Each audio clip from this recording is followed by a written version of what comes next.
নমস্কার বন্ধুরা, welcome to my channel. আজকে বানাবো সজনি শাক। এই সজনি শাক কিন্তু খেতে অনেক টেস্টি হয়।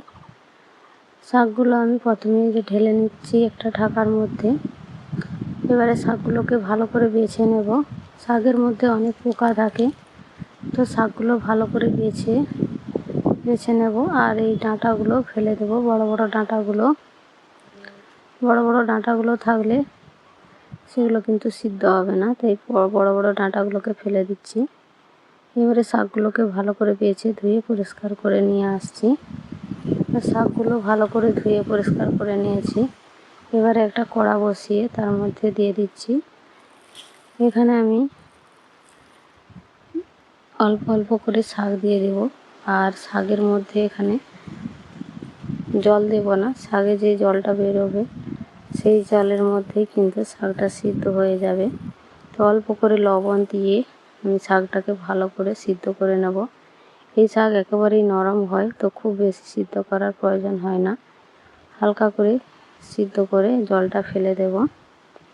সিদ্ধ আমার হয়ে গেছে শাকটা। 3 থেকে 4 মিনিট মতো সিদ্ধ করে নিয়েছি ঢাকা দিয়ে। এবারে একটা ঢাকার মধ্যে আমি ঢেলে নিচ্ছি।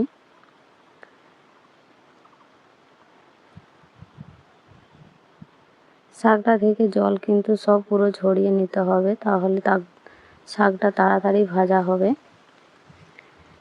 এখানে শাকটা নামিয়ে আমি কড়াটা ধুয়ে আবারও বসিয়ে দিয়েছি। দিয়ে দিচ্ছি এখানে সরষের তেল। তেলটা ভালো করে গরম করে এখানে দিয়ে দিচ্ছি আমি পেঁয়াজ কুচি আর কাঁচা লঙ্কার কুচি। পেঁয়াজ আর কাঁচা লঙ্কাটাকে এখানে ভালো করে ভেজে নেব। তো আপনারা চাইলে এখানে রসুন কুচিও দিতে পারেন, তবে আমাদের ঘরে রসুনটা হয় না, তাই আমি এখানে রসুনের ব্যবহার করছি না। রসুন দিলে কিন্তু খেতে আরও টেস্টি হয় শাক।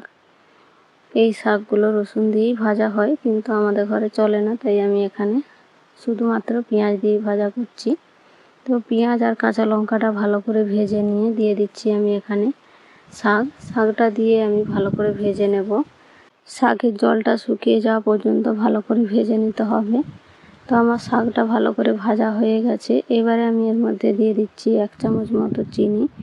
চিনিটা কিন্তু অবশ্যই শাকের মধ্যে দিতে হবে, তাহলে খেতে আরও শাকটা ভালো হয়, মিষ্টি মিষ্টি স্বাদ লাগে। তো চিনিটা দিয়েও আমি আরও 3 থেকে 4 মিনিট মতো ভালো করে নেড়েচেড়ে ভেজে নিয়েছি। এবারে একটা বাটির মধ্যে তুলে নিচ্ছি। দেখুন শাকটা দেখতে কতটা সুন্দর হয়েছে, খেতেও কিন্তু দারুণ হয় এই শাক ভাজা। শাক দিয়েই 1 থালা ভাত খাওয়া হয়ে যাবে।